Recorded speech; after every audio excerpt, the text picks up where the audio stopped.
Okay.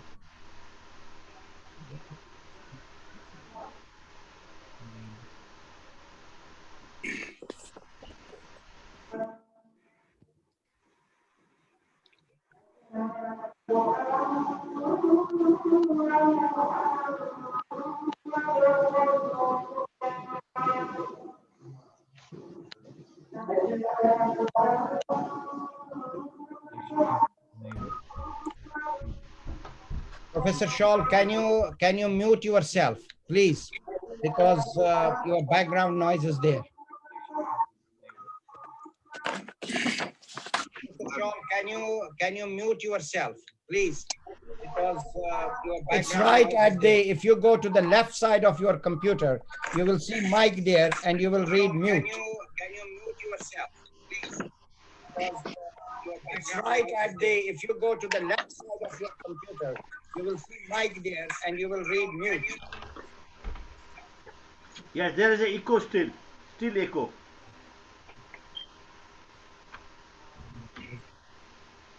Hello. I'm in now. Salam alaikum. Wa alaikum salam. Soraya has joined us as well. Thank you very much. Frank is there. May I please get some water? May I please get some water? Yes, please. Thank you. Can I say this thing? We are now on live stream.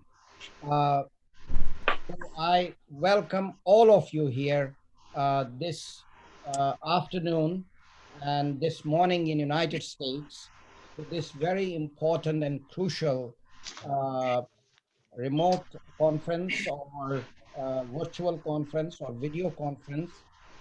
Mon cher, the title of which tu peux encore une fois? Launch of the International Day of Lockdown Territories. And the case study today is the Indian occupied Jammu and Kashmir. C'est déconnecté? Latest Je suis toujours avec Vous avez le son, mais pas l'image. Frank, please mute yourself. Please, Frank, mute yourself, please. I don't think you have all of you have the statement of orientation, which gives the purpose and the intent of this virtual conference. But I would wish to draw your attention to some very important developments which have taken place this morning.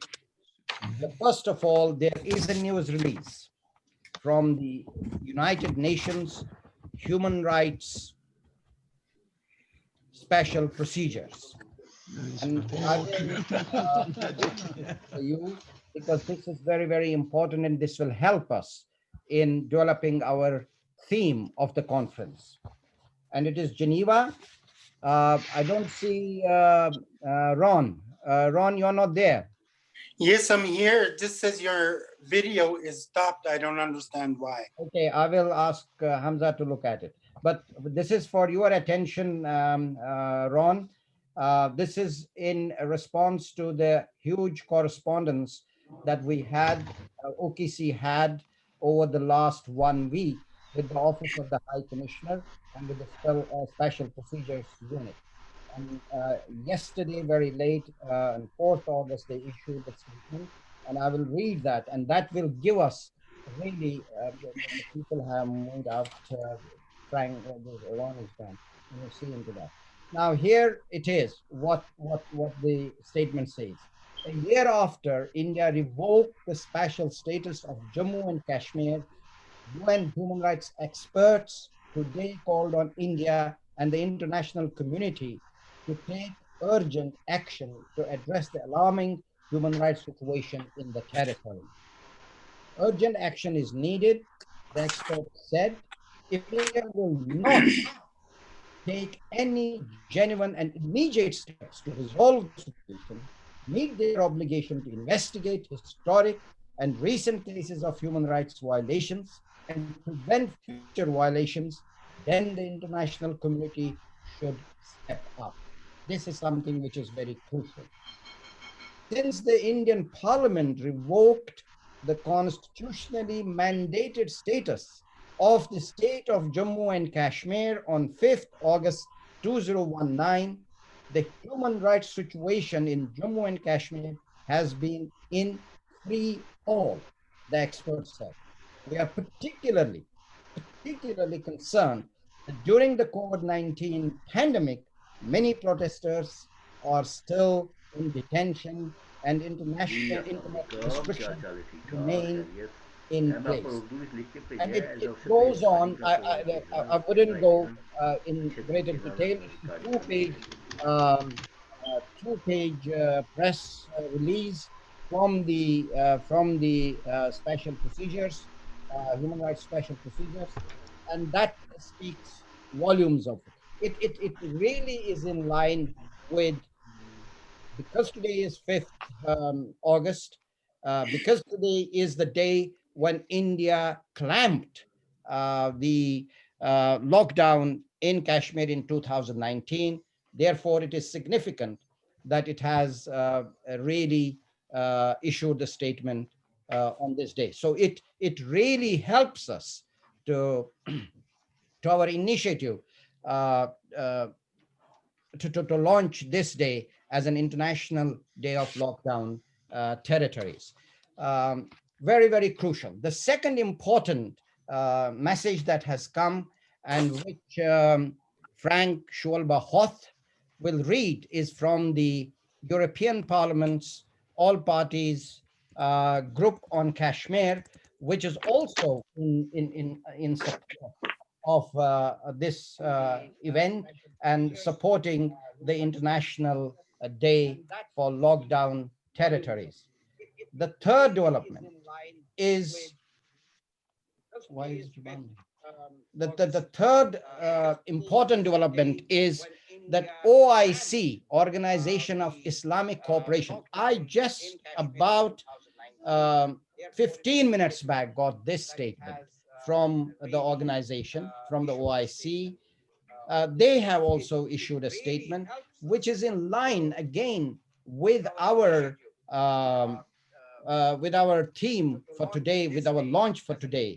And the statement says, a year has elapsed since the special status of Jammu and Kashmir was withdrawn. On this occasion, the General Secretariat of the Organization of Islamic Cooperation calls again for abstaining from changing the demographic composition of the disputed region.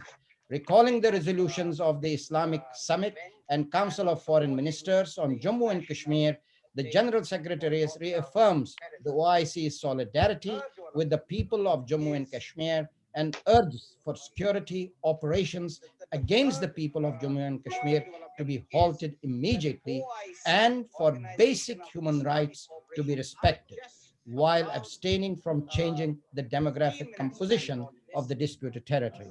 The OIC General Secretary reiterates its call for the settlement of the conflict in line with relevant UN Security Council resolution, remembering 5th August 2019 today. Since the special status of Jammu and Kashmir was withdrawn, on this occasion, so these are the two statements which I have read, and and I believe this is something very important and crucial, these developments which have taken place this morning. Now moving on to the speakers now, or panelists, very distinguished panelists. Two of our panelists are not here. The reasons will be explained by the panelists who will speak on their behalf, and that is MEP Manuela Ripa, who is the president of All Parties Group on Kashmir, and the first special representative of the United Nations on Ron will give the proper description of him, International Democratic and Equitable Order. He is not here for the reason but both of them have been very kind to send us the written documents. And in fact, Mr. Professor Alford, the document is a legal document which will take some time to read out, but we would wish to hear the entire document. But before we go to the legal analysis, I will first of all call upon Frank Schualba-Hoth to have his opening remarks and to read out the president of APGK's statement. Frank, you have the floor. Majid, sorry, before Frank speaks, can everybody who's not speaking mute their phone? There's interference. Sorry, Please. whose phone? Everybody that's not speaking, can they mute their mic? I've said to everybody, please mute yourselves. I have said it to everybody. Yes. Frank, please now, you have the floor.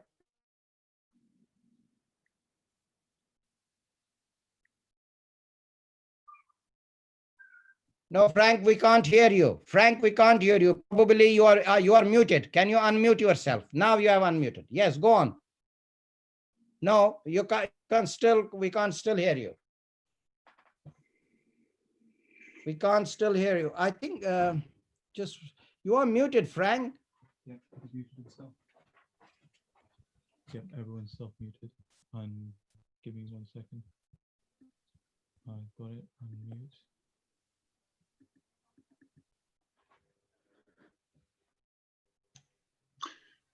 I think it's wonderful. Wonderful. Okay. Greetings from Brussels, the capital of the European Union. My name is Frank Schualba-Hoth. I'm from Germany. I'm one of the founders of the German Green Party and one of the first members of parliament of this party in Germany and in the European Parliament. As my values are human rights, rule of law, self-determination, I've been since last 10th century in contact with Kashmir, and therefore one of my activities here in Brussels is to assist the Kashmiri people in their fight for human rights and self-determination. Today, we want to do something very special, which most of us have never done. We want to launch an international day. There's no register about international days, but I have counted more than 500. Some are very well known, like the 8th of March, Women's Day, 12th of December, Human Rights Day. Others are less known, like 27th of January, International Holocaust Day, or World Refugee Day on the 20th of June. Why do we have now an international day? Either United Nations, the European Union, a country, an international organization has taken the initiative, or, like in this case, civil society. And this 5th of August last year was considered by the people in Kashmir, in the region, and in the whole of the world as something unimaginable. Therefore, we want to launch this day, that in the future, on every 5th of August, there will be events to stand in solidarity with the people under unlawful lockdowns and to organize every 5th of August public events highlighting, during this International Day, the right of freedom of movement. Now to the second part, which is in the European Parliament, due to the activities which started more than 20 years ago by Majid Trambu.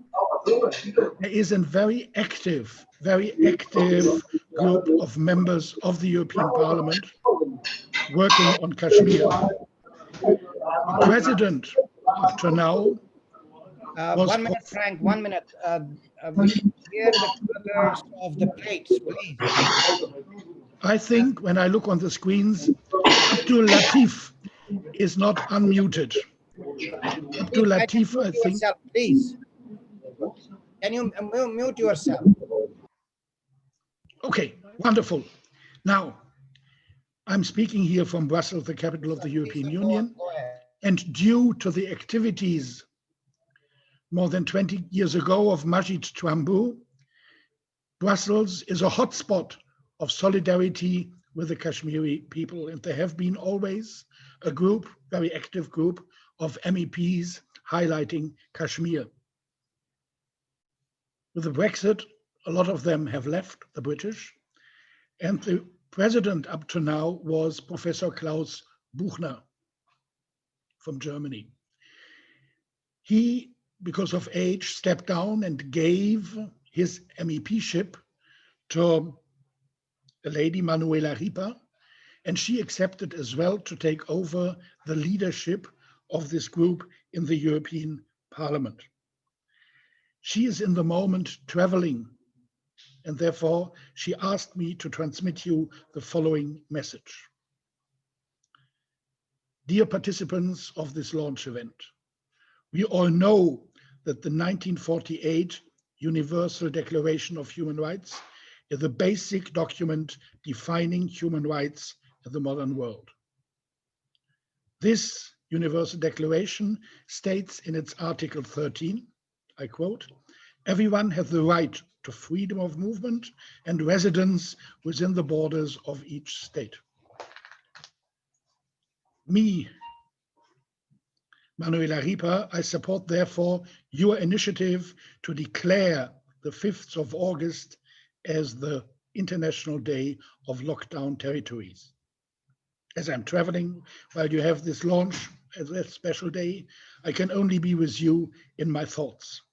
A lot of success, Manuela Ripa. This was the statement of the president of the group of MEPs working on Kashmir in the European Union. Thank you for your attention. I give back now to Majid Trambu. And I unmute myself. Thank you, Frank, for those very kind words from MEP Manuela Ripa. And obviously, the statement, of course, is supported by the MEP Carlos Puigdemont, who is also a president of Catalonia, struggling for self-determination as well. And of course, I understand of MEP Castaldo as well, who has also issued a statement today, which I'm trying to get hold of. If I am able to get it during the conference, I will definitely read out that as well. Thank you very much, Frank, for that very short intervention and giving us the message from MEP Ripa. Thank you. Now I move on to our expert, and that is obviously Alfred de Zayas. I think all of you know Alfred de Zayas very well. He has been associated with the United Nations for a number of years. He was more than 20 years, Ron can correct me, more than 20 years associated with the Human Rights Committee. He has been for 6 years special representative on the International Democratic and Equitable Order, and he has done a wonderful job in that capacity. And he has been a very strong supporter of all the struggles, genuine struggles, wherever they are, of self-determination. He has prepared his paper, which Ambassador Ronald Barnes has the honor to read on his behalf. Ambassador Barnes, you have the floor, please. Okay, it says my video has stopped, but I will proceed. There's no way I can start it. As when I press, there's nothing I can do. No, we can see you, Frank, Ron, we can see you. If you can sit a little up, we can see you. Yeah, okay, thanks.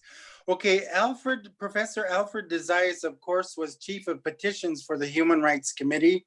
And as Majid has said, he is formerly the independent expert on the promotion of a democratic and equitable international order. And so this is his presentation. Alfred, he expresses he is very thankful and grateful for your initiative, which he fully supports, and is sorry he cannot present this personally. So the Universal Declaration of Human Rights, the UDHR, is a historic document defining the frame of what is defined as human rights in the modern world. Adopted by the United Nations General Assembly, the UNGA, on 10th of December, 1948, it states in Article 13, everyone has a right to freedom of movement and residence within the borders of each state. Over the years, a host of international conventions were developed on that basis of the UDHR, chief among them, the International Covenant on Civil and Political Rights and the International Covenant on Economic, Social, and Cultural Rights, both of which were adopted by the United Nations in 1966 and entered into force in 1976. They reiterate that states are obliged to promote and protect human rights as stipulated in each covenant of all persons living under their jurisdiction, and also add two collective rights, that all peoples have the right to self-determination and the right to use their natural resources freely as they see fit. And that's Article 1 of the common to the both of the covenants. The General Assembly adopted numerous other relevant conventions to the situation of Jammu and Kashmir, including the International Convention on the Elimination of All Forms of Racial Discrimination in 1965 and into force in 1969, the International Convention on the Suppression and Punishment of the Crime of Genocide, 1973, and the Convention on the Elimination of All Forms of Discrimination against Women in 1979, and of course the Convention Against Torture and Other Cruel, Inhumane, or Degrading Treatment or Punishment in 1984, and the Convention on the Rights of the Child in 1989. Besides United Nations conventions, the whole body of international humanitarian law applies, notably the Hague and Geneva Conventions, and by now, customary international law on the prohibition of collective punishment.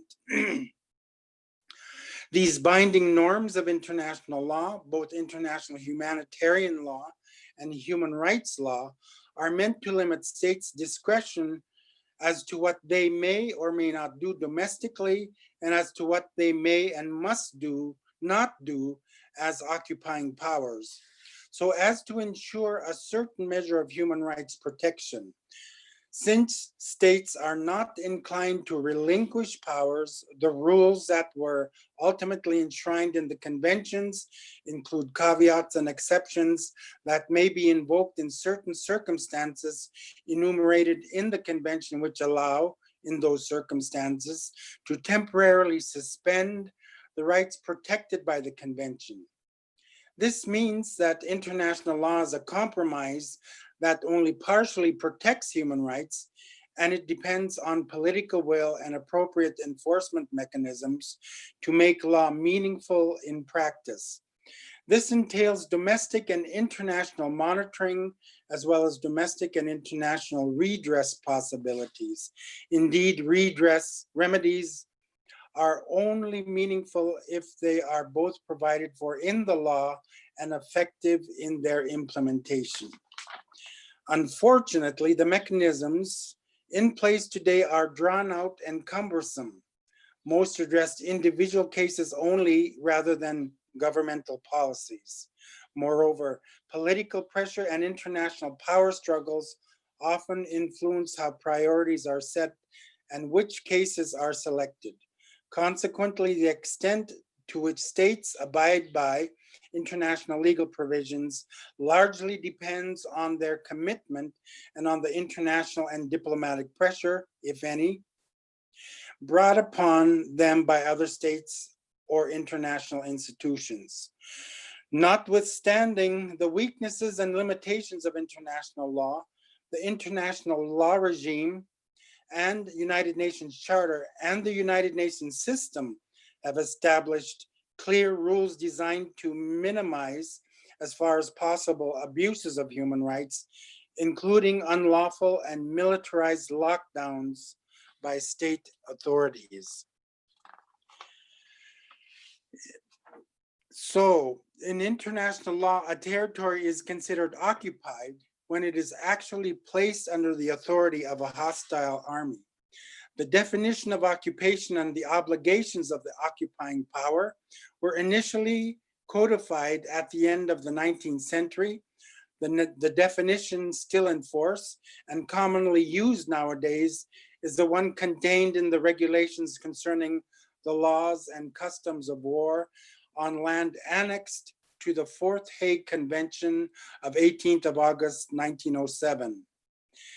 Section 3 of the regulations details the rights and obligations of the military authority to the International Court of Justice, have acquired the status of international customary law. This definition takes into account the effective control of the territory by a hostile authority and seeks to regulate the responsibility of occupation, only extends to territories where such authority has been established and can be exercised. Contemporary international humanitarian law has clarified and added to the rights and duties of the occupying forces, the rights of the populations of occupied territory, and the rules of administering such territory. This applies, of course, to Kashmir and other situations of occupation. Several recent decisions by international courts have also confirmed that the occupying power is obliged to comply with its human rights obligations in occupied territories in respect of people placed under its effective control as a result of occupation or detention.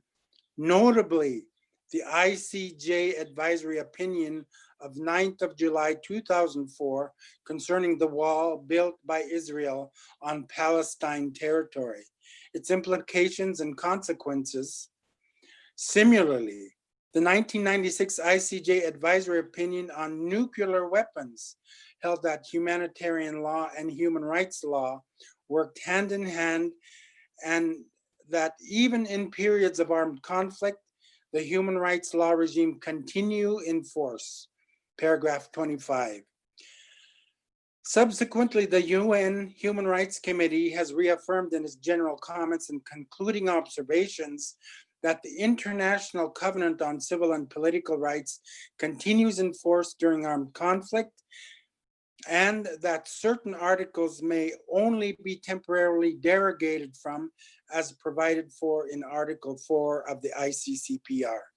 These judgments, advisory opinions, and decisions confirm that the application of the international humanitarian law is complementary to the conventions on human rights in these situations.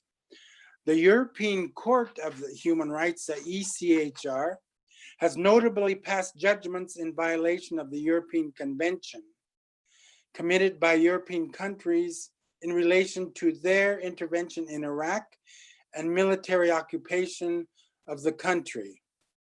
According to humanitarian law, occupation fails in the definition of international armed conflict. Occupation falls in the definition of international armed conflict and is regulated as such by the 4 Geneva Conventions and additional protocol. The occupying power faces specific obligations where it has an effective control over the territories occupied. These obligations related are an effective control over the territories occupied.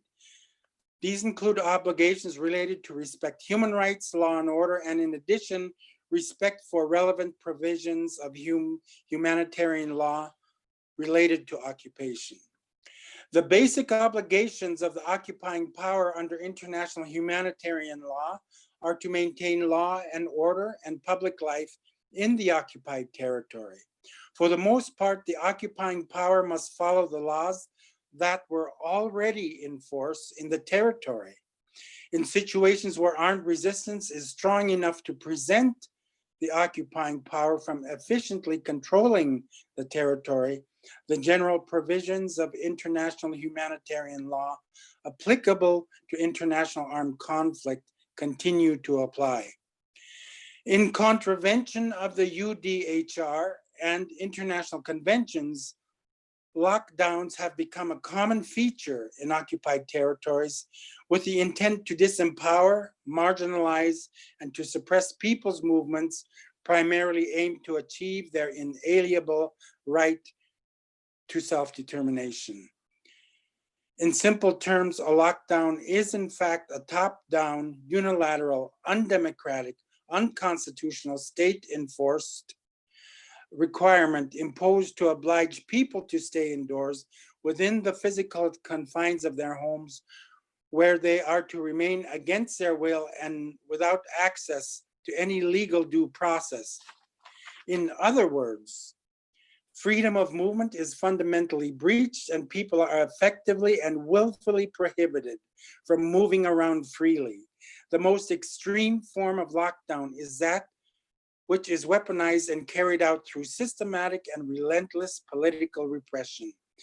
In this specific context, lockdowns assume an entirely distinct function. The intent of this type of lockdown is to explicitly and physically destroy a specifically targeted national, ethnic, cultural, linguistic, or religious group in whole or in part, or by conducting targeted killings in particular members of said group, regardless of gender and age, including extrajudicial killings, summary or arbitrary executions, causing serious bodily or mental harm, arbitrary arrests and unlawful detentions, disappearing human rights defenders, destroying the environment ecologically and physical morphology of a people's ancestral homeland and property, erasing a people's historic physical existence, attachment to and memory in order to make an indigenous people disappear and to recreate a new history based on the hegemonic settler colonialist expansionist design. Lockdowns for political and oppressive purposes is clearly in contravention of international humanitarian law and human rights law. So the eviction and or expulsion of the native population and the implantation of settlers is specifically prohibited in Article 49 of the Fourth Geneva Convention of 1949. Demographic manipulations as practiced by the Nazi government in the years of 1939 to 1945 were condemned as war crimes and crimes against humanity in the 1946 judgment of the International Military Tribunal in Nuremberg. Alfred refers to his report to the 68th session of the UN General Assembly at paragraph 69 in document A68-284, he states, and he quotes what he wrote: the General Assembly may consider revisiting the reality of self-determination in today's world and refer to the Special Committee on Decolonization and or other United Nations instances communications by indigenous and unrepresented peoples wherever they reside, inter alia, in Alaska, Australia, Canada, Chile, China, the Dakotas, French Polynesia, Hawaii, Kashmir, the Middle East, the Moluccas, New Caledonia, Northern Africa, Sri Lanka, and West Papua, with reference to Chapter 11 of the Charter of the United Nations. The General Assembly may also consider amending its rules and procedures to allow for the participation of indigenous and non-represented peoples. Meanwhile, the Assembly should urge states to implement the Declaration on the Rights of Indigenous Peoples. It should ensure that indigenous, non-represented peoples, marginalized and disempowered peoples, and peoples under occupation have a genuine opportunity to participate in decision-making processes. I urge the General Assembly to revisit the individual and collective right of self-determination today. Indeed, the realization of the right of self-determination constitutes an important conflict prevention strategy and is the responsibility of the United Nations to ensure that human rights of all peoples, including those living under occupation, are protected and enforced. This has direct relevance to the situation prevailing in the state of Jammu and Kashmir under the Indian occupation. The Indian government imposed in the last summer of 2019 a complete lockdown of Indian occupied Jammu and Kashmir. What happened last year in IOJ&K is incompatible with the UDHR, the ICCPR, and numerous other international pronouncements, including the UN Security Council resolutions on the state of Jammu and Kashmir and the J&K state's official notification of 1922 imposing total prohibition on all grants of land for agriculture and house building purposes and grant of houses and other state property shall be made to state subjects only. This guarantee was extended by India through its constitution via Articles 35A and 370 to the people of Jammu and Kashmir following the United Nations Security Council resolutions. However, on August 5th, 2019, the Indian government abrogated these articles with the intention to impose a demographic change in the territory. Indian occupied Jammu and Kashmir has been placed under siege and totally cut off from the rest of the world with the closure of all educational institutions, complete prohibition on freedom of assembly and expression, total shutdown of mobile internet services and social media, and a steep decrease in human rights violations. Like other countries around the globe, the Indian occupied Jammu and Kashmir is in the grip of COVID-19. The people of Kashmir are acutely vulnerable to spread of virus due to the fact in its prolonged unrest. This could undoubtedly lead to serious humanitarian consequences in Kashmir. India, as the occupying power, is responsible for the fight against coronavirus along with local Kashmiri authorities and is obliged to intervene wherever local health infrastructure falls short. Article 56 of the Fourth Geneva Convention particularly applies to the pandemic, as it states that the occupying power has the duty, quote, to the fullest extent means available to it to ensure and maintain public health and hygiene in occupied territory, in particular, prophylactic and preventative measures necessary to combat the spread of contagious diseases and epidemics.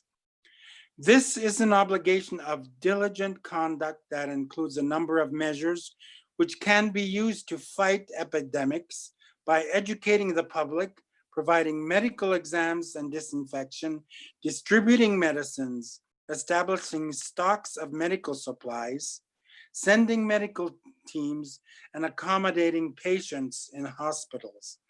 The provision also includes the obligation that the occupying power to convene only if the health infrastructure of the occupied territory fails to provide adequate health care. Lastly, OKC with its partners and organizers have decided to launch the International Day of Lockdown Territories. This is very much appropriate.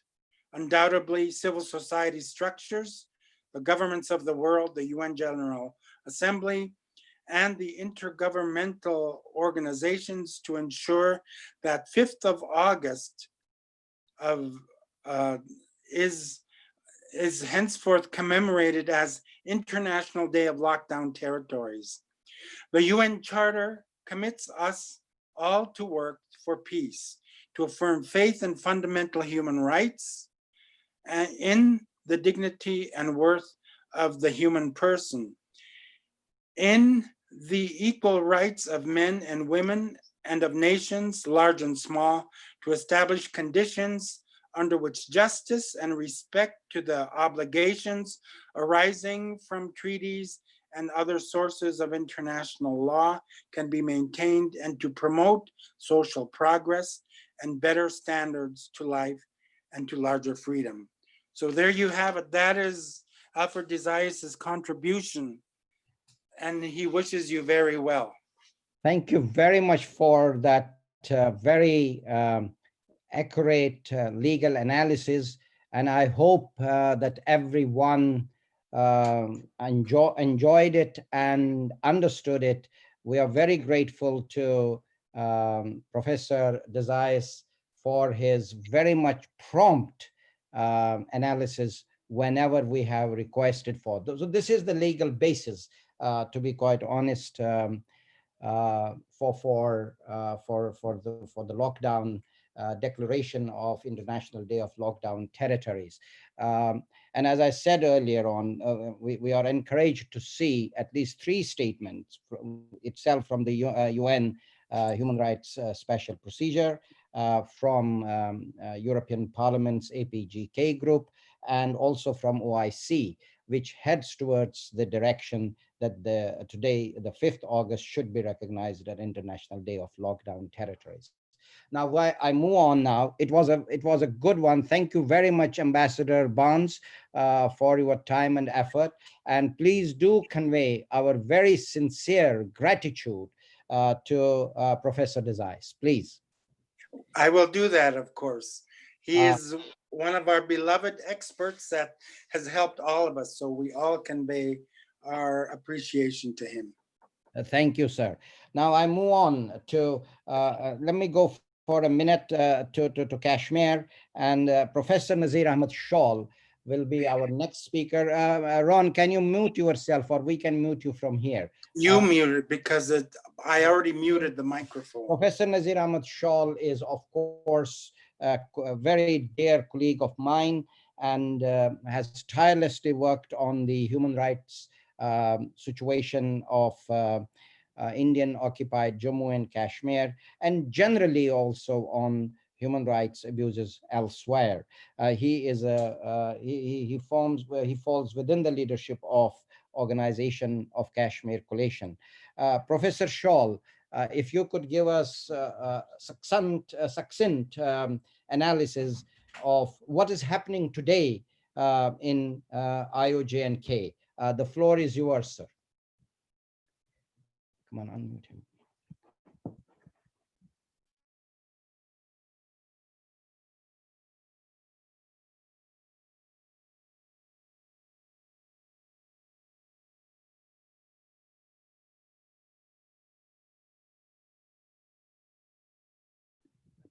Professor Shawl, listen to me. You are muted. We can see the red dot. You go back to the left-hand side to the speaker where it is written mute, unmute yourself. I have unmuted, sir. Yeah, now you are okay, sir. Please go ahead. Start right from the beginning. Thank you, sir. Thank you, Barrister Thrumbu, for all the efforts that you are making.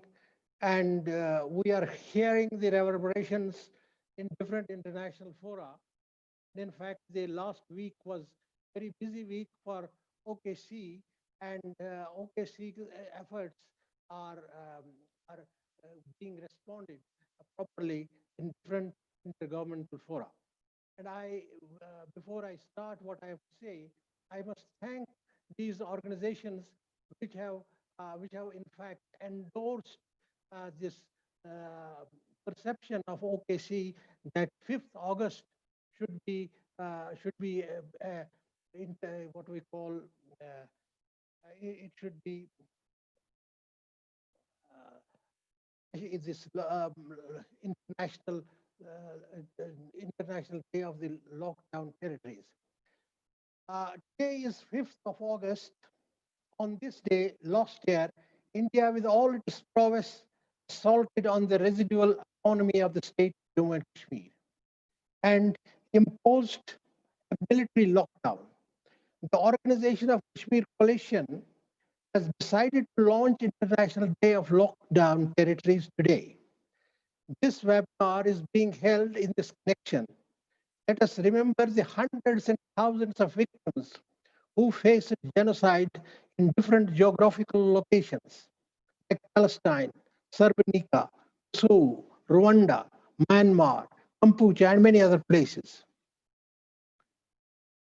The genocides that have happened in the above mentioned territories can happen in Indian occupied Jammu and Kashmir. International community need to take notice of this and prevent it from happening. An incremental genocide, however, continues in Indian occupied Jammu and Kashmir. The present Indian high-handedness in Kashmir is taking place even in the presence of UN observer group. It reminds me, as it resembles a situation existing in Srebrenica when a genocide took place under the flag of the United Nations. On 5th August 2019, Modi regime effectively placed IOJK under total lockdown. A complete communication blackout was imposed. Phone lines and internet were shut down. Kashmir was entirely cut off from the outside world. Indian military presence was increased exponentially, and an extensive network of checkpoints and barricades along the curfew regulations were foisted on Kashmir population, drastically limiting the time and manner of their movement. With the revocation of Article 35A, it is becoming evident that a non-Kashmiri mobilization for settlement is being visualized. The Telegraph, for instance, reports that Google searches for land rates in Kashmir and plots in Kashmir recently surged. In the same vein, an article in Washington Post asserts that rationale undergirding the abrogation of 35A was to dilute the Muslim majority in Kashmir and consolidate India's political power in the disputed region. Some have prognosticated the emulation of a West Bank manner of settlement. In its external manifestation, it is about bank security lockdown and a communication blockade. The entire might of Indian state is operating in Kashmir to suppress all the forms of dissent. On subliminal level, Kashmir lockdown is about deep sense of disempowerment on a Muslim state current federally administered area where Muslims are in a comfortable majority. India is busy in transforming its Kashmir narrative and willfully violating the established international realities and subverting international law and UN resolutions. India's unilateral actions have fractured the state into two union territories. The Forum for Human Rights in Jammu and Kashmir, a non-governmental body comprising mainly Indian judges, former Indian bureaucrats, Indian military generals, and human rights activists, have released a report on the impact of lockdown imposed by India in occupied Jammu and Kashmir since August 2019. Key highlights of the report include economic loss of nearly 2.4 billion US dollars, about 4,97,000 job losses in first 6 months, exponential rise in mental health problems, only 100 functional days of education in 2019-2020. No newspapers published for 2 months. According to Kashmir Chamber of Commerce and Industry, internet restrictions imposed in the region since 5th August last year and then COVID-induced lockdown have caused an economic loss of 40,000 crores in the valley alone, and 500,000 people across the sectors are jobless. Government in the Union Territory of Jammu and Kashmir has begun a process to terminate the services of 501,000 employees, posing threat to security and integrity of the state. The lockdown scenario in IOJK has alarming dimensions. Alongside the systematic genocide, we see economic strangulation and cultural genocide as well. Democratic space to pro-freedom leadership struggling for the self-determination has been obliterated. They are either in the jails or under house arrests. These include Sayyid Ali Gilani,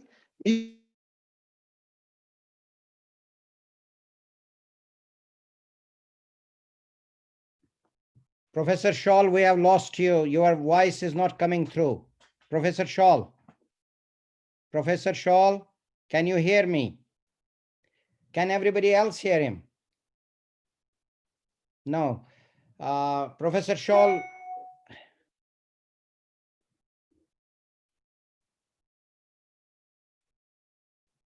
He doesn't want to listen.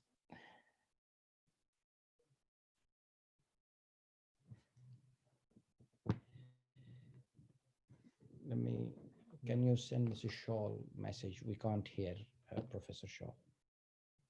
Can you tell him to stop, please?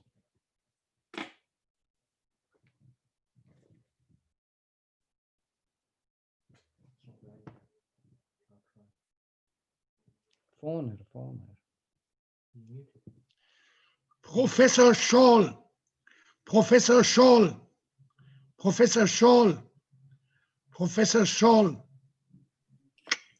We need to send him a private SMS on the chat. We have done that. We have done that. We have done that. Okay. Let's move on. Professor Shaw, we'll see what can be done. We have tried to, I think we did unmute from our side. I think he has lost internet, but he is muted. He is definitely muted.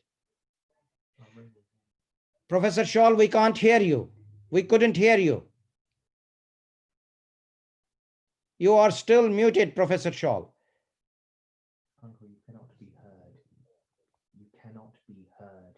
Unmute yourself. Okay, we will move on now. Let's move on. We welcome Rana Bashareth for joining us, sir. Thank you very much for joining the conference. And we'll see how it goes and then accordingly move on forward. Now we move to, I believe,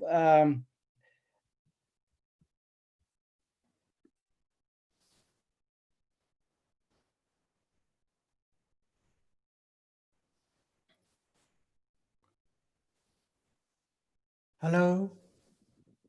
Majid, now you're muted.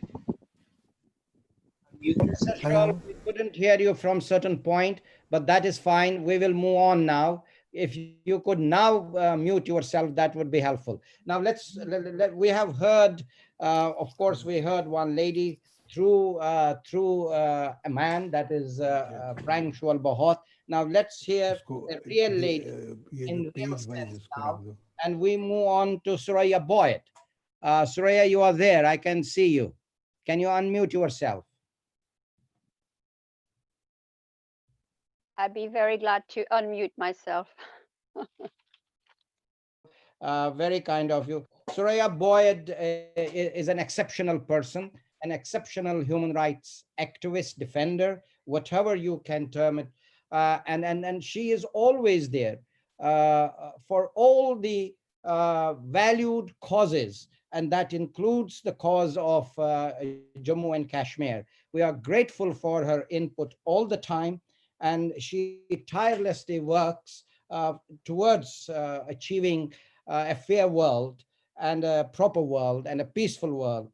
She is, of course, on the advisory board of Organization of Kashmir Coalition, and she is CEO Global Facilitate. Is that correct? Did I name it rightly? Nearly. Facilitate Global. Facilitate Global. And then, of course, as I said, a very, very fair-minded person, and a very, very much in the human rights field. Madam Soraya Boyd, you have the floor, please. Thank you very much indeed for such a heartwarming introduction. I would like to say thank you for extending this invitation. I'm indeed extremely delighted and honored. It's a privilege to be in the company of so wonderful, thoroughly good human beings. And thank you very much indeed, Majid, my colleague, friend, and brother. I think someone is to mute themselves.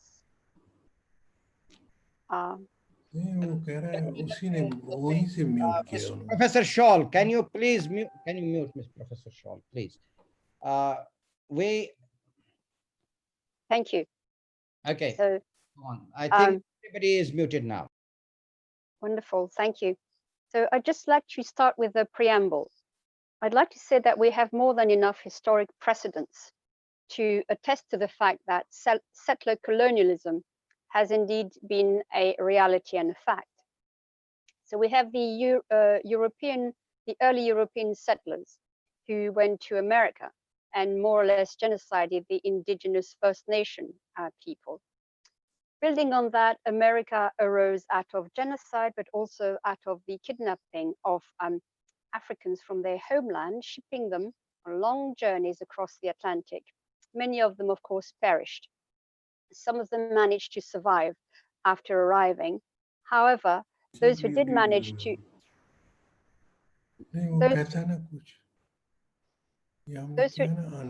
Just 1 minute, Soraya. Professor Shawl, can you please stop talking? Please, sir. I beg of you. Please, sir. So those who managed to survive were turned into slaves. And of course, the same treatment was very much committed. They were terrorized, they were tyrannized, they were brutalized, they were raped, they were murdered, they were exploited. And so if we move on to the next phase, then we have the Afrikaners in South Africa, who very much worked along the same principles. So where the First Nations were genocided and the African American were relegated to slums, the Afrikaners reduced the South African indigenous tribes to Bantustan. Of course, the Zionists have very much the same mindset, and they are keeping Palestinians imprisoned in ever-reducing cantonments. Needless to say that the BJP RSS Hindutva mindset is that of a settler colonial enterprise, looking to acquire territory. And so geography is the favored option, and demography is indeed quite inconvenient.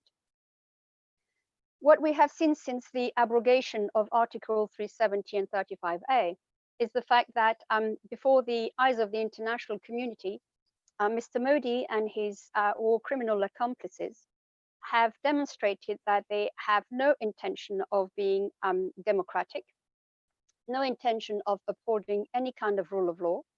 So India has become undemocratic, unconstitutional.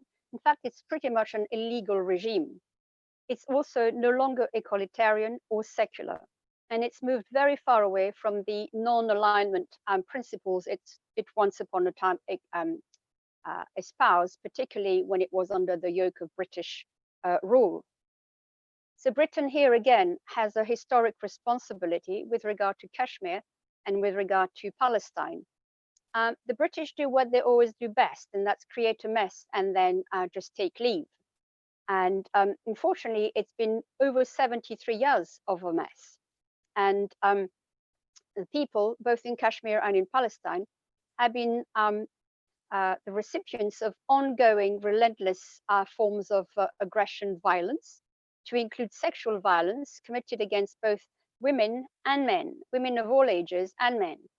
That, in my view, is an intended outcome of all settler colonial mindset, which affects reproductive capacity. So if a people is prevented from reproducing naturally over a course of a period of time, as a result of not being able to reproduce, to have progeny, then that people is going to disappear. And that is also the intended, I think, one of the intended outcomes is to erase the memory of the existence of a people. In this case, a people with the land, namely the Kashmiris, as well as the people of Palestine, who've always been a people with the land. From the point of view of the greatest transgressions, in my view, is that which concerns the conscious withholding of a body, particularly the body of a person who has chosen to go and exercise a form of resistance through the armed wind. Now, we all know that international law protects resistance by any means whatsoever. People can choose to resist non-violently or indeed by way of arms. And the fact that the fact that the internet services were downgraded from 4G to 2G helped enormously in terms of identifying the location of whoever of the individual who was making a phone call. So it was indeed very easy to determine the whereabouts of all of the freedom fighters and to pick them off one by one. And as I said, the greatest transgression is not returning the bodies to the families so that the families can actually carry out the last rites and say their proper farewell to their loved ones. So there is no closure whatsoever. And that, in my view, is probably one of the greatest crimes against humanity ever. And that is known, it's in the public domain. Many reports have been published over the course of the last 2 years, for example. And many different special rapporteurs have clearly stated very, without any ambiguity, the nature and propensity of the various human rights violations committed against a defenseless population, I need to say.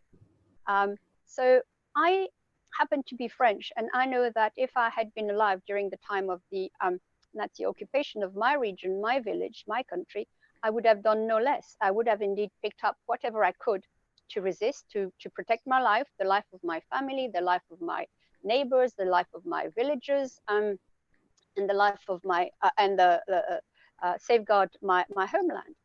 And this has indeed been a process that has been taken up by everyone. So when France was occupied by the Nazis, every single person who was a moral being, a person of conscience, worked together. We often refer to the French members of the resistance, but we don't really clarify that those people were men and women and that they were from different nationalities, cultures, and linguistic backgrounds. So we have people who were from Algeria, from Spain, from Holland, from what was then Yugoslavia, Turkey, etc. And all of those men and women worked together to liberate France. And the same thing happened in when France occupied Algeria. All of the people who worked towards the liberation of Algeria were not just Algerians, they were French, they were also from other nationalities. And all of those people are referred to as freedom fighters. So we need to change our narrative. And as a teacher of language, it is my view that because of the fact that language has not been used in the manner which is effective, the fact that people who are militants or freedom fighters tend to be conflated, and they are then instead described as terrorists. But let us be clear, the only form of terrorism here is that which is state sanctioned either by the Israelis against the Palestinians or by the BJP against the people in Indian occupied Kashmir. One of our greatest, I think, weakness is also because of the fact that we have worked in isolation from each other, and by creating greater coalitions, greater networks, by establishing more joined up structures where we can work together in a manner which is more coherent, more joined up, I think we will close all of the gaps in terms of the lobbying on the diplomatic, political, legal, and certainly the international solidarity front. We know that the people of Kashmir have been subjected to horrendous human rights violation, and that includes all of the covenants that India is supposed to be a signatory to. But it's equally damning on the rest of the international community, particularly the European community, because most of them formulated all of the international legal norms by which they are supposed to be bound. But it seems that now the age of cruelty, the age of geo-economic political games has taken precedence over the primacy and sanctity of life. So obviously civil society plays a tremendous role. And this initiative, this international lockdown launch is indeed more than timely. And I'm indeed very grateful to my brother and colleague Majid and everyone who has been actively engaged in that process. Because in doing so, every year we will commemorate all those who seek to self-determine, all those who are indeed at the receiving end of a brutalizing, oppressive regime, because they cannot be called government. And that includes the people of Western Sahara, obviously our brothers and sisters in Xinjiang, the Uyghur people, and any other number of people who seek to self-determine, from Hawaii to Alaska to wherever, really, and including Cameroon, Zimbabwe. Yesterday, I was at a webinar in South Africa, and all of the things that people are talking about are very much the things that we should be taken on board. And that is that it's the same struggle for all of us. And that struggle is to affirm our capacity to act as free agents, so agency, our capacity to self-affirm with a view to ensure that the way forward is very much the way which is synonymous with practicing the politics of justice, the policies of equality, and where human rights are the norm rather than the exception. So I want to conclude by saying that obviously the UN is tremendously important. The Universal Declaration of Human Rights is there as a fundamental framework, but equally there are many, not just the 5 permanent members, many of the other members of the United Nations, the Security Council, the General Assembly. Many of them are favoring investment. Many of the other. Sorry, there's a loophole. I mean, a back loop feed, sorry. Many of them are favoring investments and trade over the promotion and protection of human rights and the promotion and protection of international peace. A back loop feed, sorry.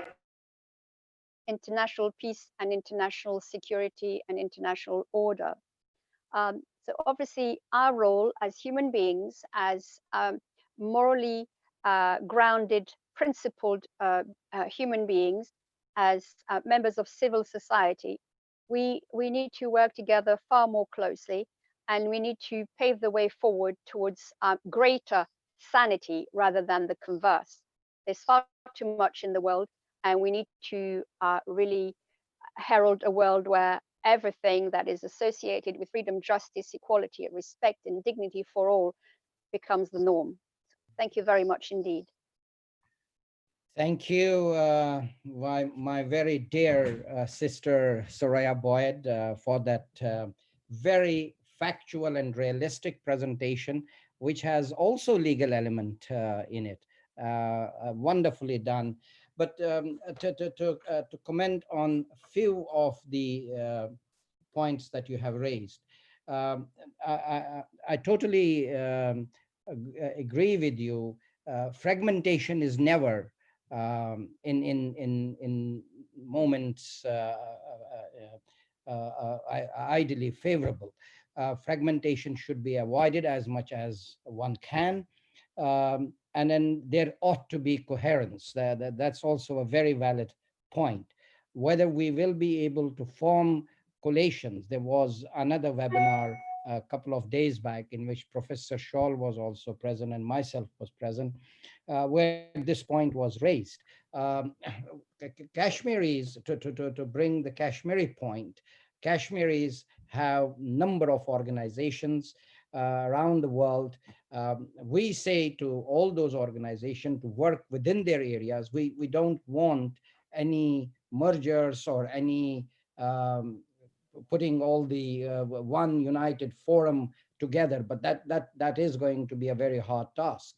But totally and 100% agree with you that there should be collations, and whenever there are collations, that it can be then centrally coordinated at some point.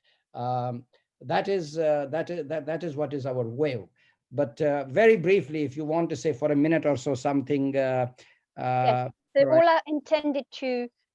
all I intended to suggest is that not that we create a homogeneous group, that obviously every loosely affiliated or formally constituted, whether it be an intergovernmental, a non-governmental, or just a group of people coming together, everybody must work within their own adopted mandate.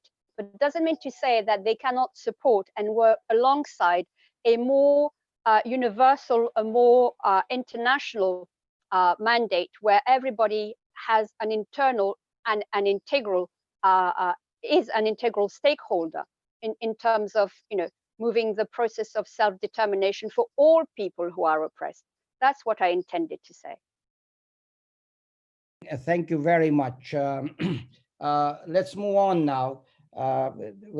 From United Kingdom, we go to Russia, Moscow, basically. Leonid 7, you are there.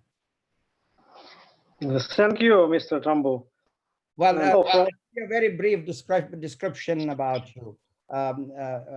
Leonid is a journalist, and a very vocal journalist on very important issues of the world, and that issue also relates to the people of Kashmir. Mr. Seven, you have the floor, please. Yes, I'm also a lecturer in the university in Moscow and a non-governmental activist. So I mix the different types of activity. So probably, first of all, I would like to thank all speakers for intellectual enrichment.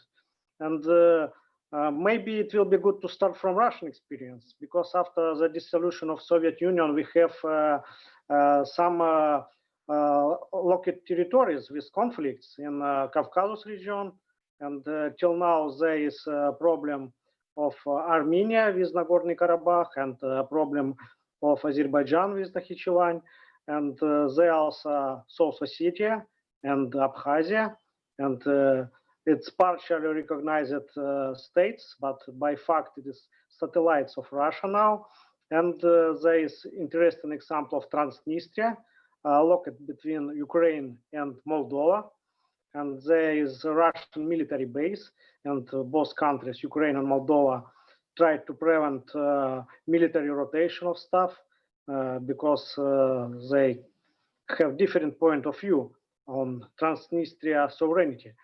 So there is maybe used some experience. And I think there is, for Kashmiri people, a problem is security provider.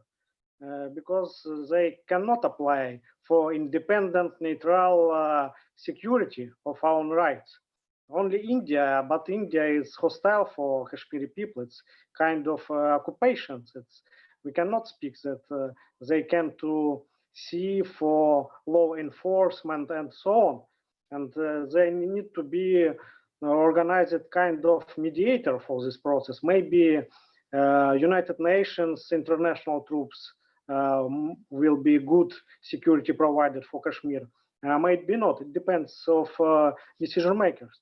And I think that also a problem with theories of international relations and legislations, because till now most of people base it on old theories, and we see that in many cases it not work anymore. I don't know why, but it's the fact. It's not only a case of Kashmir, but for example, we can use example of Cyprus. There is Greek side and there is Turkish side, separated by line of control.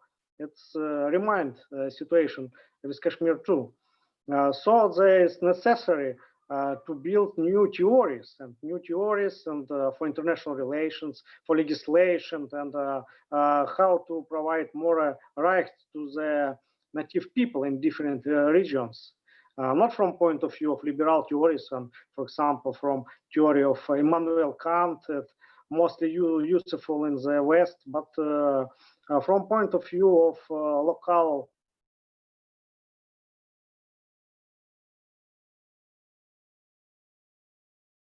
I think if speak about coalition, I now start to the practical issues. They need to be organized kind of database, database for media, database for human rights activists, database for politicians in every country to disseminate information about Kashmir, what happens there, to translate some news, what happens there, then to build our network, international network, because everyone have different contacts in our country, and as member of International Eurasian Movement, we have different contacts in different countries, in Europe, in Asia, in Latin America. It's maybe very useful too. Then to start occasional event about different issues on Kashmir, and of course, then to provide some options for the decision on Kashmiri people, and especially because of Indian activity against Kashmiri people. So it's just some kind of my personal opinion. Thank you, Mr. Seven. What is very important is your personal opinion, to be quite honest, and of course, your contribution is very important in both at New York and Moscow, to basically to advocate the cause of Kashmir with regard to the perspective of human rights, and that's what we are really discussing today. And that 5th August onwards of 2019, there is a complete shutdown, lockdown, or whatever you may call it, in Kashmir. And today, one cannot simply imagine how the lockdown has been implemented. I've spoken to my two brothers in Srinagar today, and they couldn't describe what the position is outside, because they are not allowed even to peep through the windows. So that is the situation in Indian occupied Jammu and Kashmir. We will move on now. Mr. Seven, if you could mute yourself now, unless you would wish to say something else. Okay. Okay, I move on to from Moscow. We will go to now to United States, and there is Professor Joseph Ronka. Professor is a professor of social science, Springfield College, and he is Fulbright in Pakistan and Australia, and he is the representative to the United Nations in Geneva for the International Association of Schools of Social Work, and part-time representative for the UN in New York for the People's Decade for Human Rights Learning. And he is author of many books. Above all, to be quite honest, Professor Ronka is a very dear comrade and a very dear friend. Professor Ronka, or Joseph, as I may call you, the floor is yours, please. Okay, and you're also a very dear comrade, friend, and esteemed colleague. And by the way, I've just transferred to New York, where I represent the International Association of Social Work because of all this COVID stuff. So I prepared a 10-minute statement. And so here goes. First of all, I want to congratulate my esteemed colleague Barrister Trumbo,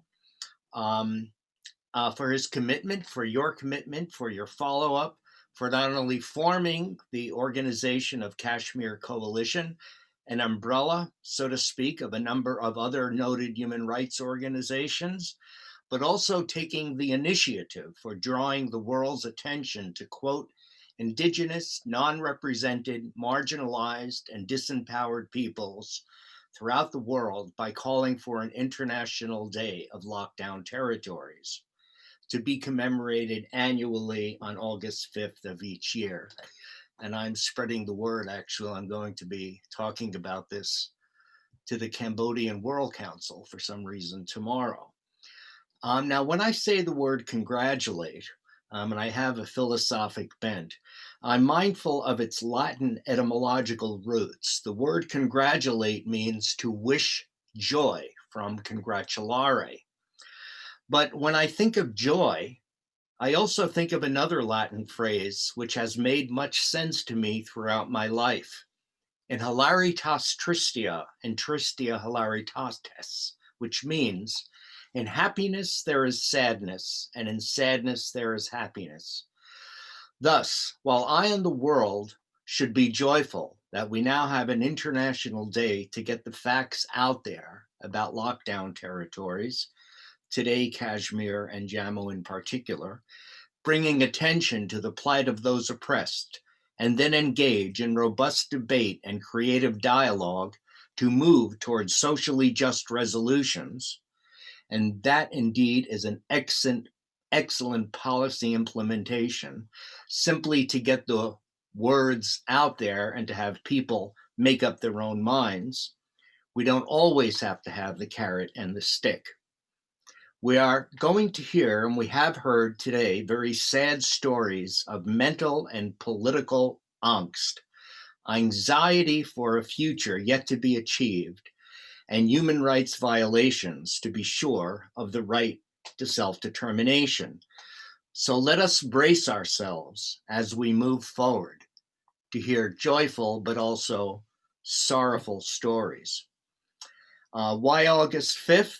Well, it was this day, as stated in OKC's launch statement, that in 2019, the Indian government decided a complete lockdown of Indian-occupied Jammu and Kashmir, which has resulted in serious bodily and mental harm, arbitrary arrests, and the disappearance of human rights defenders. Whereas this first International Day of Lockdown territories, we are going to emphasize the political repression of those in Jammu and Kashmir. Hopefully, and I'm sure it will, over the years, this day will draw attention to other targeted ethnic and religious and cultural groups, mindful of the words of Professor Alfred de Zayas, whom we've just heard through what Ronald Barnes had said, to revisit the reality of self-determination for unrepresented peoples wherever they reside, such as Alaska, Australia, Canada, Chile, China, the Papua. There's a lot to do. But let me quote John Lewis, who you may have heard of. He's a recently deceased African-American U.S. representative from Georgia. His skull was literally fractured by the police when he was non-violently marching across the Edmund Pettus Bridge, protesting racism. He said, because of all the problems out there, we have no choice but to keep in good trouble. And this International Day is definitely good trouble to be involved in. We must keep in good trouble as we work toward a socially just world constructed from the pillars of human rights to move toward what Reverend Dr. Martin Luther King called the beloved community.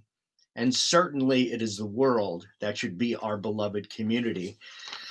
Now, I just have 3 other points to reflect upon before concluding. First, I think we need to make a distinction between de jure, that is roughly law by government decree to lockdowns, such as in IOJ and Kashmir, and also de facto lockdown. For example, in the United States, according to the New York Times, the longevity age of African Americans in inner cities and indigenous people on reservations, which were formerly prisoner of war camps, is age 42. And longevity, after all, is a major indicator of a good physical quality of life. In the United States, and I've worked in many poor areas, also Alaska, many grow up in communities where they are literally fearful of their lives. They stay put, they bear out. Last year, 40,000 Americans, primarily marginalized groups, were killed by handguns in the United States. Now, the US government didn't say or give orders to kill roughly 40,000 people. But because of structural violence, classism, and systemic racism, amorphous yet ever-present brutes, the right to life, a fundamental human right, became violated. The other thing I'd like to bring attention to, and then I have one point afterwards, and then I'll conclude, is that where lockdowns certainly abrogate Article 13 of the Universal Declaration of Human Rights, a document increasingly referred to as customary international law, which all nations must abide, and Article 13 says, everyone has the right to freedom of movement and residence within the borders of the state. I also ask for this group and others, as we have this August 5th every year, to think of Article 28 of the Universal Declaration, which reads, everyone is entitled to a social and international order in which rights and freedoms set forth in the Declaration can be fully realized. Now, I have a philosophic and etymological bent, and the word social is from the Latin socius, which means friend and ally. And the word nation is from the Latin verb nasci, which means born.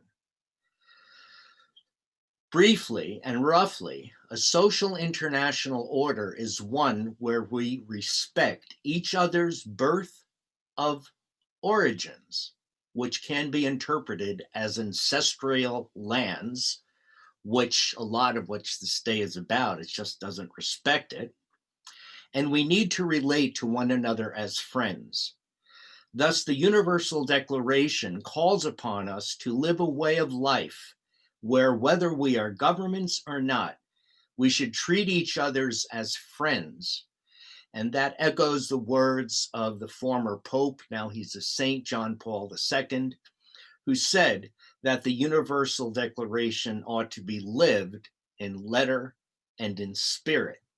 A lockdown is hardly a way that we treat a friend. My final point is that let us recall that an article on the fate of minorities, which proclaimed the rights of ethnic, linguistic, and religious minorities, was in the early drafts of the Universal Declaration of Human Rights. And it urged groups, and this is a quote from my research for my dissertation, to establish and maintain their schools and cultural and religious institutions, and to use their own language and script in the press, in public assembly, and before the courts and other authorities if they so choose. This is what minorities should do. And are they doing that? Well, they should be, but they're repressing that. Very briefly, and this shows again government reluctance whenever it comes to promoting human rights.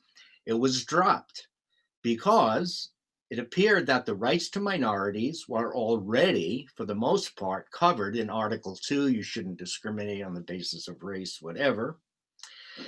And that it was just too complicated to have one general statement in that regard. Furthermore, there was concern that the protection of minorities could be used as a political excuse to subject or interfere with the people of other nations. However, the drafting committee of the Universal Declaration finally did accept a proposal by Haiti, and Professor Boyd brought up what France has done over the years, and Haiti was a victim of French repression for centuries, I believe. And Haiti basically asked to set up a committee to look at the prevention of discrimination and protection of minorities. So the committee basically the committee who drafted the Universal Declaration said, okay, we'll set up the committee. Big deal, I guess. I don't know. But while it said it was not indifferent to the fate of minorities, they felt that there could not be a uniform solution of this complex and delicate question. Well, that is just something to think about. My question is, if governments were not reluctant to add an article on the protection and fate of minorities, would we perhaps been better off? Not perhaps in the mess we are today. Would there have been lockdowns if there were more attention was brought to this over the years? I don't know, but my feeling is that would it appear so, and certainly every August 5th, we will now be able to reflect, debate, and move toward a creative dialogue with governments for a socially just solution to the protection and fate of minorities in one of its most egregious forms being a lockdown in an occupied territory. So I do hope that the UN General Assembly formally endorses Majid's and also this group's declaration of August 5th as the International Day of Lockdown Territories, to stand alongside other great international days, such as August 9th, the International Day of Indigenous People, March 8th, the International Day of Women, and November 20th, the International Day of Children, and of course, December 10th, the International Day of Human Rights. My only concern is how long is this going to take? In 1994, the United Nations declared August 9th as the International Day of Indigenous Peoples. And that day commemorated what occurred back in 1982, when the Human Rights Council formed a working group on Indigenous people. So that was 12 years. So do we have to wait 12 years for some kind of a formal declaration statement by the General Assembly? Maybe, maybe not. I would say let's do it now. Thank you for your time. I probably went over a few minutes. I'm a professor, so you'll have to excuse me. I could go on for another 20 minutes, but thank you. And it's a pleasure to listen to all you talk. Thank you very much, Professor Ronca. Of course, we have no doubt that you are a professor. I'll stop. Yes, thank you very much for that very researched presentation. Yes, it does take time to get around to get the recognition at the UN level. It took us a number of years to have the Office of the High Commissioner for Human Rights established, and that was way back in 1990, but the work started again early 70s, but it took about 15, 16 years, finally sense to be seen by the United Nations that, or the General Assembly, to see that there has to be Office of the High Commissioner for Human Rights. But today, with all the comrades present here, we will, as I said right in the beginning, we have this statement from the Special Procedures of the United Nations. We have from the EC, EU European Parliament, APGK's statement. We have OIC's statement. So we have three intergovernmental organizations who are leaning towards the idea. And I think, and I hope it won't take 20 years or 12 years, but it will be much shorter than that. I hope so. And with your efforts there in New York, as you are now, and with everyone's efforts together, if we pull this boat, and I'm sure it will reach to its destination. Thank you very much, Professor Ronca. Thank you. Now, before I move to Frank Schwalbe-Hoth for his final thoughts and to move the resolution in the last paragraph of the statement of orientation, Frank, can you hear me?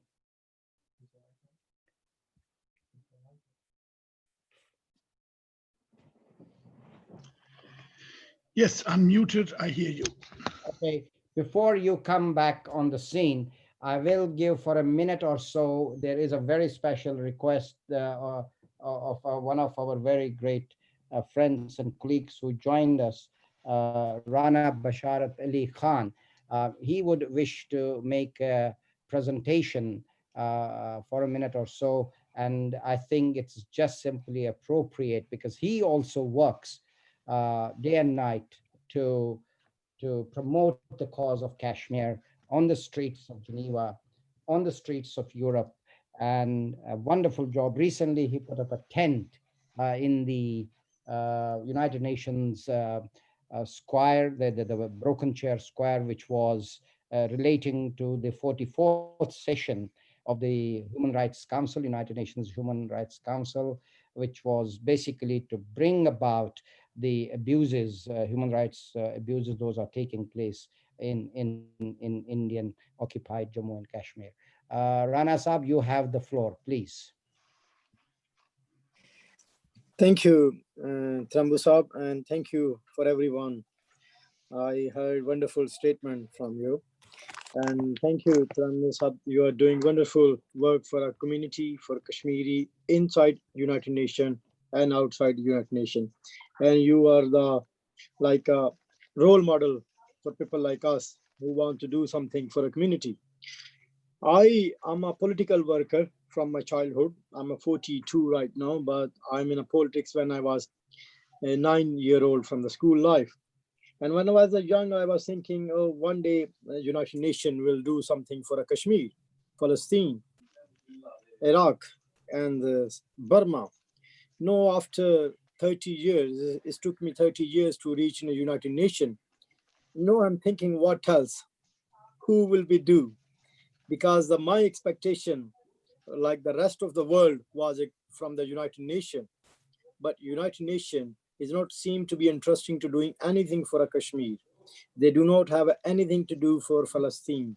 They don't want to be solve these issues. This is my feeling.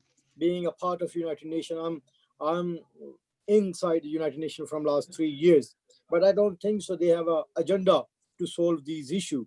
So what else? Where we can go? We are, I think all of them, all of you are in link with the United Nations somehow in some way. But we all know what going inside in a United Nations is just like a social club.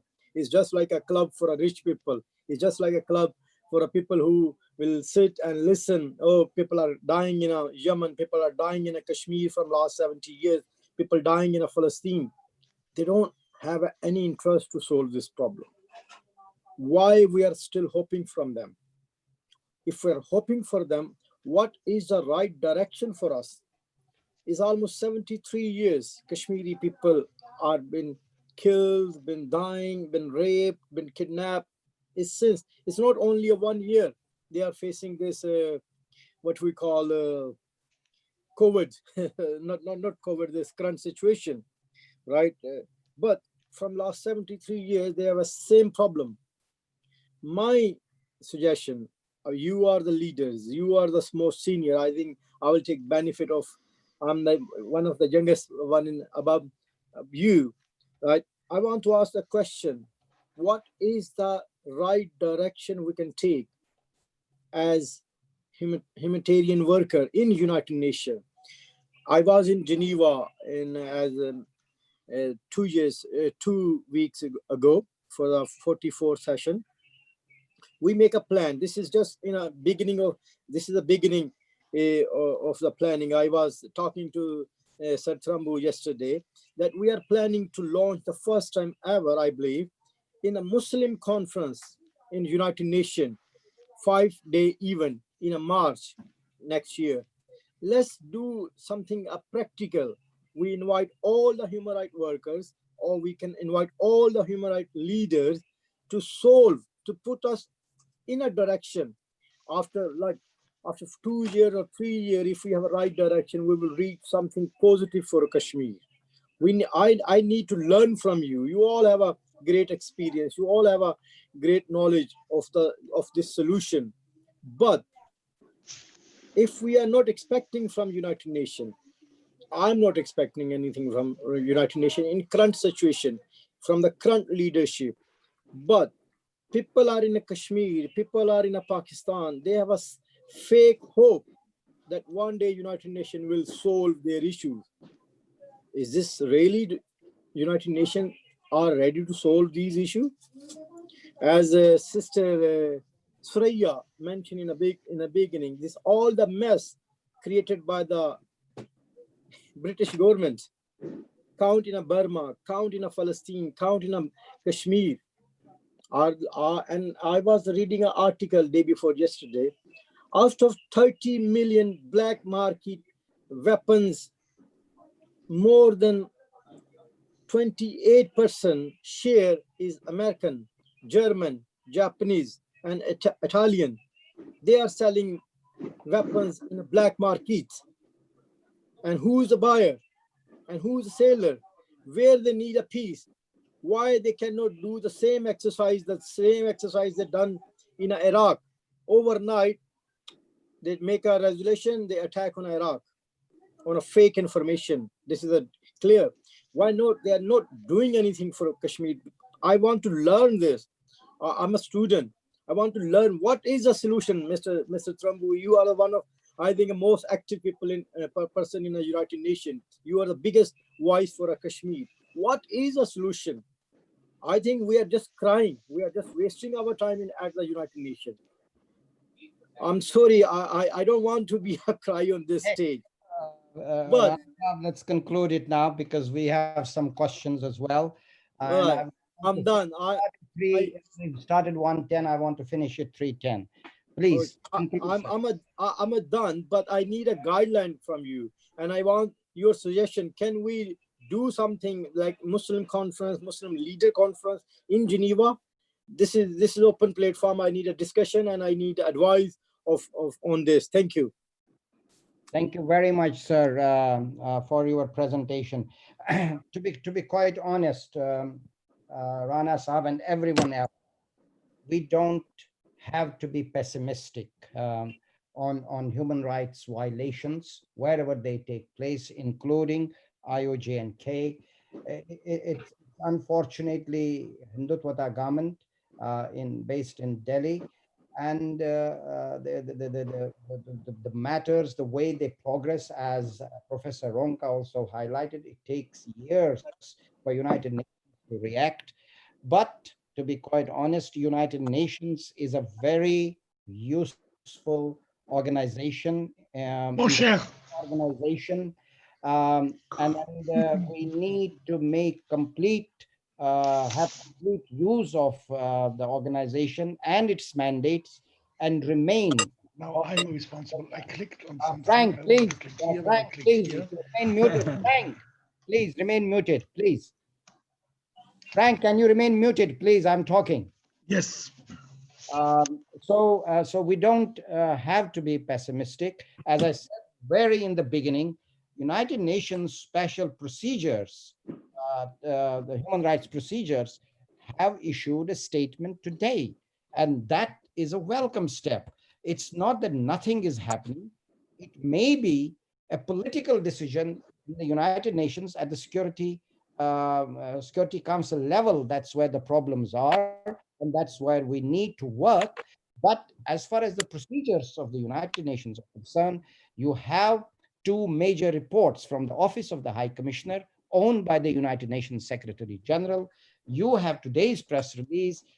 Well, it can't be any more than what the statement says, condemning India's actions in Indian occupied Jammu and Kashmir. I see and I understand the point of view. I am a Kashmiri, you are a Kashmiri, there are Kashmiris sitting on the panel. We have a pain, we suffer, but we have to use the mechanism that is available. We do not have to give up the hope, and therefore we have to plod on. And I hope this message goes round and we do not express pessimism. People of Jammu and Kashmir in the occupied territory are fighting day and night. They have not given up. And we outsiders, we diaspora, have to continue to multiply their miseries, those are taking place there. With these words, I will conclude. Thank you very much. Frank Schwalbahoth, please, sir, your concluding remarks before we take the question and formally getting the launch of International Day of Lockdowns floated. The floor is yours, Mr. Schwalbahoth, but if you could do it briefly, I do want to finish it in next 10 minutes, sir, please. Okay, the conclusions are very simple. There are three conclusions. The first is that it is a great initiative to have developed the idea and to launch this day today. Second, it is a very positive element to link the Kashmiri question with other political hotspots. We will see that it will broaden the international attention on Kashmir. And third, and this point is a little bit longer, it is now with us. We have now 12 months in front of us to prepare something meaningful for the 5th of August 2021. And afterwards, 5th of August 22, 5th of August 23. Something special to honor this day, to show the meaning of this day, and to highlight the suffering of people who are living under this lockdown. It is now to us to use our fantasy, our experience, to create, for example, local groups for the 5th of August, to plant a tree, an olive tree, to name a building, a street, a square after this day, to ask schools to work with its pupils, its students, on the content of lockdown territories and the consequences, and to plan concrete events for the 5th of August 2021, and to inform OKC, Trambu, what will happen on the 5th of August 2021, that it will be possible to have online an overview, a map, where it's possible to see in what parts of the world this day has a resonance. It's now with us to be happy that we create this day, but we have the responsibility to fill it with content next year, the over next year, and afterwards, because there might be lockdown territories for the near future all over the world, even if in Kashmir it will be changed. Thank you. Thank you very much, Frank. So we officially now launch the International Day of Lockdown Territories, and we will henceforth be working and campaigning to the General Assembly to recognize it as such. That having done, and before I pass on floor to Professor Aneshal, whom I can see now, before I pass on floor to him, are there any questions anyone would wish to raise? Then they should raise their hands. But I have a question from one of the journalists here. Question one is, and Professor Shawl may be able to answer this. What is your reaction to the Prime Minister of Pakistan's Jammu, who has released political map of Pakistan that includes the Indian disputed territories of Junagadh, Manawandar, and all parts of Jammu and Kashmir occupied by India? Professor Shawl, can you please very briefly, in a minute, answer the question, please? Are you listening? Are you listening to me? Yes, we are listening to you.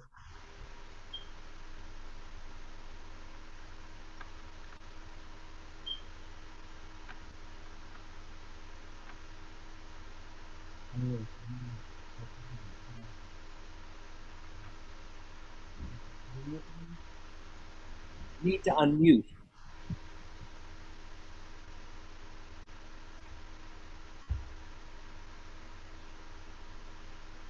Professor Shawl, you are muted. You are muted. Okay, come on. Can you talk now, please? Hello. Come on, talk now. So I thank you all for participating in this webinar and for launching this day. And this day will now be formally. Professor Shawl, one Yes. minute, sir. There is a question from a journalist. Yes. The map that has been released by government of Pakistan, what is our reaction to that? Can you please answer the journalist's question? What I didn't listen to the question. What is he saying? Well, I will read the question again and very quickly for you is what is your reaction to the Prime Minister of Pakistan's move who has released political map of Pakistan that includes the Indian occupied territories of Junagadh, Manavandar, and all parts of Jammu and Kashmir occupied by India? I think all the people must welcome one important thing in the latest map. And the thing is that there is a recognition of the geographic or geopolitical space of the state that includes the Valley of Kashmir, Jammu province, Ladakh, Gilgit-Baltistan, and Azad Jammu and Kashmir. This is one of the features. The other thing is that they are supporting it is written on the map itself that they want a solution of Kashmir dispute, which is a disputed territory. They want it through UN resolutions. So this is a reassertion of the principled stand that Pakistan had earlier taken all through these years, right at the United Nations and different fora of the world. So I don't think of any what we call deviation in the map that has been released. Thank you, Professor Shawl. Professor Shawl, stay there. The second question was about UNITAD, which is a committee formed to investigate into the crimes of Daesh and other terrorist organizations, including ISIL, who are operating in Iraq and other places. The journalist is saying, shouldn't there be a similar committee for Kashmir, what's happening in IOJK? I wholeheartedly agree, and we will try to work out on that. That is that. Is there any other question? Very briefly, sir. Very, very briefly. Yes, this is me. I want to do one question. Please go ahead. Please go ahead. Please go ahead. Yes, yes. What is the real path for the Kashmiris when their lives have been made miserable, and now the world knows that India is an enemy of the unity? Then why there is no boycott of India?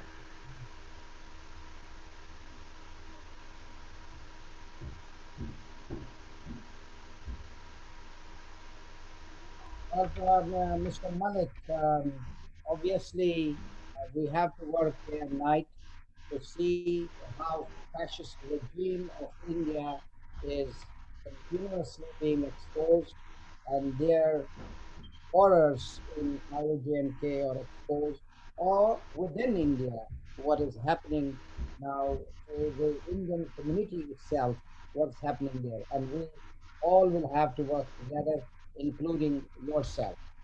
Thank you very much, Mr. Malik. I hope that answers your question. Okay, we move on. I don't see any other question now. I want to see Professor Shawl here again.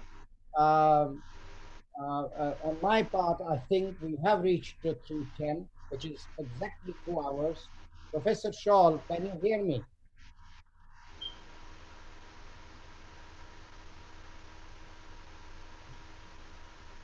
Professor Shawl, can you hear me?